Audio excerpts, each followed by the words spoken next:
আজকে শেয়ার করবো এই গরমে ঠান্ডা ঠান্ডা একটা মিল্কশেকের রেসিপি। আজ বাড়িতে বাদাম মিল্কশেক বানিয়েছিলাম, খেতে বেশ ভালো হয়েছিল। আর রেসিপিটা বানানোর জন্য এখানে আমন্ড বাদাম আর কয়েকটা কাজু বাদাম আমি 2 ঘন্টার জন্য জলে ভিজিয়ে রেখেছিলাম।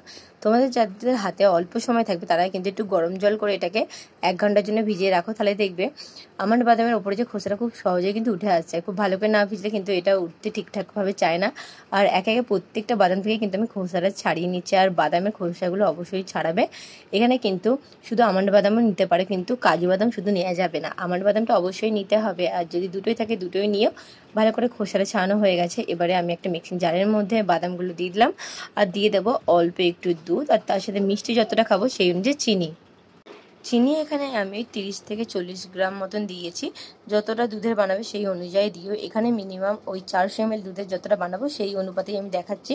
খুব ভালো করে বাটা হয়ে গেলে একটা সাইডে রাখছি, আর এদিকে একটা প্যানের মধ্যে অল্প একটু জল দিলাম আর দিয়ে দিলাম দুধটা কিন্তু দেওয়ার আগে অবশ্যই একটু জল দেবে, তাহলে জাল দেওয়ার পর যে দুধটা নিচে লেগে যায় সেটা লেগে যাবে না। আর এখানে একটা মিক্সার রেডি করবো, অল্প একটু দুধ মানে 2 চামচ মতন দুধ, আর এখানে কাস্টার্ড পাউডার দেবো। কাস্টার্ড পাউডার দিলে ফ্লেভারটা বেশ ভালো লাগে। হাতের সামনে না থাকলে সেখানে তোমরা কর্নফ্লাওয়ার দিতে পারো। খুব ভালো করে মিশিয়ে একটা সাইডে রেখে দিলাম। আর তোমরা চাইলে কিন্তু এই কাস্টার্ড পাউডার পুরোটা অ্যাভয়েড করে কর্নফ্লাওয়ার দিতে পারো, কারণ অনেকেরই কাস্টার্ড পাউডারের গন্ধটা ভালো লাগে না।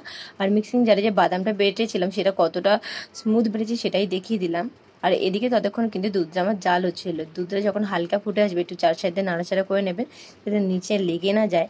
আর মিডিয়াম ফ্লেমে কন্টিনিউ দুধটাকে নাড়াচাড়া করে একটু জাল করে ঘন করে নিতে হবে। যেহেতু এটা কাঁচা দুধ, অবশ্যই এটা ঘন করে নেওয়ার চেষ্টা করবে, কারণ কাঁচা দুধের মিল্কশেক খেতে খুব একটা তো ভালো লাগেই না।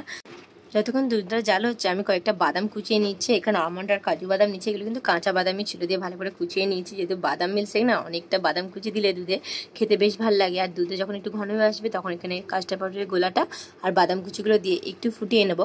কাস্টার্ড পাউডারটা দেওয়ার পরেই দেখবি দুধটা ঘন হতে শুরু করছে। লো ফ্লেমে 2 মিনিট মতন ফুটিয়ে নিলেই কিন্তু আমাদের মিল্কশেকটা রেডি হয়ে যাবে। আমি গ্যাসের ফ্লেমটাকে অফ করে এই সময় একটু নাবিয়ে ঠান্ডা করে নেবো।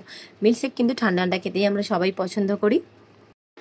যাদের হাতে সময় থাকবে তারা এটা ভালো করে ঠান্ডা করে ফ্রিজে রেখেও একদম চিল করে নিতে পারে, কিন্তু আমার হাতে একটুকু সময় ছিল, তাই নাড়াচাড়া করে ঠান্ডা করে নিয়ে এর মধ্যে একটু বাদাম কুচি আর বরফের টুকরো মিশিয়ে দিয়ে ভালো করে নাড়াচাড়া করে নিচ্ছি।